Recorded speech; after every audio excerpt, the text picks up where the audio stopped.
I'm Marty Wolff from season 3 of The Biggest Loser. I also am the owner and founder of a health club right here in Omaha, Nebraska called Square One Health Club. You know, in 2006, I decided to step out of my comfort zone and stand in line for a chance to be on a television show to really fix my life's problem, which is my struggle with my weight and my food addiction. From the moment that I was born, the doctor delivered me and said to my mom, "Cindy, you have a big-boned boy." And from that moment, really, the curse was set. I've struggled my whole life with weight-related issues. I've struggled my whole life with my identity wrapped around being the big guy. I just couldn't understand it because, yes, I was an overweight kid, but I was also very athletic. And I was oftentimes the fastest person in my whole class. So for me to be made fun of on one hand, and on the other hand, be kind of a hero almost in the area of sports, just left me so conflicted as a kid. And that pressure piled up. And eventually I just started making fun of myself. I fit comfortably into this identity and with this frame of mind that I'm just supposed to be fat and that nothing is going to change that. So I owned that identity. And my friends would often tell me that I remind them of Chris Farley or some goofy, bubbly person, and I fit that stereotype to a T. So my struggles have been all of my life, even now, after 10 years after being on The Biggest Loser, I still struggle with my weight. But I will say this, that I am certainly more aware and I'm more of a fighter now than I've ever been in my whole life. So I work with people of size, and I have a health club just designed exactly for people of size. And so what this means is everything at our club has been designed for people who have excess weight on their bodies. And if there are people that I know that are stuck in a rut, it is our population of folks. So I'm here today to deliver you a message of how to get through some of the thickest obstacles.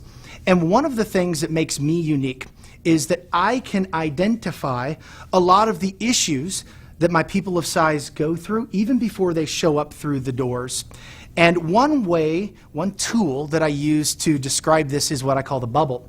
And people who are living in the bubble are people who are not currently on a weight loss journey. The bubble is a place that feels very safe and secure. In fact, for most people of size, it's all that they really know. They don't know much life living outside of the bubble. Maybe those 5 or 6 times that they've tried to lose weight in the past or tried to commit to their health, it didn't last long, and before long they came whoop, right back to the bubble. The bubble is also a place that's free of self-criticism. When I'm in the bubble and I'm not thinking about my health, then I don't have to feel bad about myself. The problem is that the bubble can be a very dangerous place because when we're in the bubble, we're actually moving backward. We're going away from our ideal self and who we really want to be. So the big thing that I encourage my people to do, and what I'm here today to encourage you to do, is to live outside the bubble. Living outside of the bubble is a place that's going to feel unnatural. It's going to feel unnatural, almost like you don't belong. Living outside of the bubble is going to make you feel everything. You're going to have to feel those emotions. You're going to go through ups and downs. And the last thing is living outside the bubble is really hard work.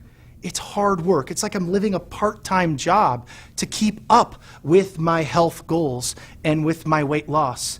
Living outside the bubble is, yes, hard work, but at the end of the day, we're moving toward that person who we really want to be. So that is my bubble analogy. So you can take away from that what you will, but most people are stuck in some kind of a rut. And whether it's the nighttime snacking or I have family issues that are just unsolvable right now. So how are we going to get you out of that rut? And there's two things that I'd like to tell you about today. Number one is we have to understand what a lifestyle is. A lifestyle is a way of life. A lifestyle is something that we think about on a daily or weekly basis. It's a long-term commitment. If you think about some of your lifestyles that you live, I don't know, maybe you go to church, maybe you've committed to your faith, and that's something that you think about regularly. You spend time and energy in your daily life committing to it. I'm married. That's a lifestyle that I have as well. It takes time and energy and effort, and every once in a while solving problems and issues that pop up as well. I'm also a father. And I have committed to having kids, and I absolutely love my kids, but I would be crazy if I were to stand here and tell you that raising kids is easy, because it's not easy. And then we're talking about health. We have that health. And what does everybody want to make health? They want to make it into a lifestyle, right? Well, imagine if we treated health like we treat having kids. And what I mean by this is we oftentimes drop the health ball. We'll be juggling all of these different lifestyles, and it'll take up lots of time and energy, and lots of times we could just feel like we're so overwhelmed. But that health ball seems to be the one that continually gets dropped. Imagine if we did that to our kids. If after a weekend of some tough behavioral issues, I just decided, I'm putting my son up for adoption. We don't drop a lot of those other balls. Why do we consistently do it for our health? Maybe there wasn't the commitment from the get-go that it needed. Maybe we don't know how to give that kind of a commitment. I think that's the first mistake that people can make as far as staying in the rut, is not understanding the amount of work that it takes to commit to your health. And then the last thing, you're always going to have to search. Everybody has to find their own fit. I mean, if you're somebody that went to a yoga class and you don't like it, or maybe you went to spin class and you didn't enjoy that, don't just give up. Don't just stop searching. Find your fit. I don't believe that we as humans are designed to just be sedentary and not move. And if you really think about our ancestors, the cave dwellers, who lived in caves and had to go hunt and gather food and pick berries, and it was a great effort. Sometimes it took the whole day for them to go out and catch a salmon and bring it back. That was their reward after a huge day of exercise and effort. And yet we sit here and we want things just right at our fingertips. We walk right down to the cafeteria. We have to learn to find our fit. We have to fail. We have to try different things. Never, never stop moving forward. You are the CEO of your own journey. You control the outcomes. Pretend you're in charge of all of your weight loss or whatever health challenge you have staring you right in the face. You're in charge of it. You're the CEO. You make the decisions. But much like a CEO of a business, sometimes we have to look inward before we can develop that plan to move forward outward. But only you can do it, and you control your success.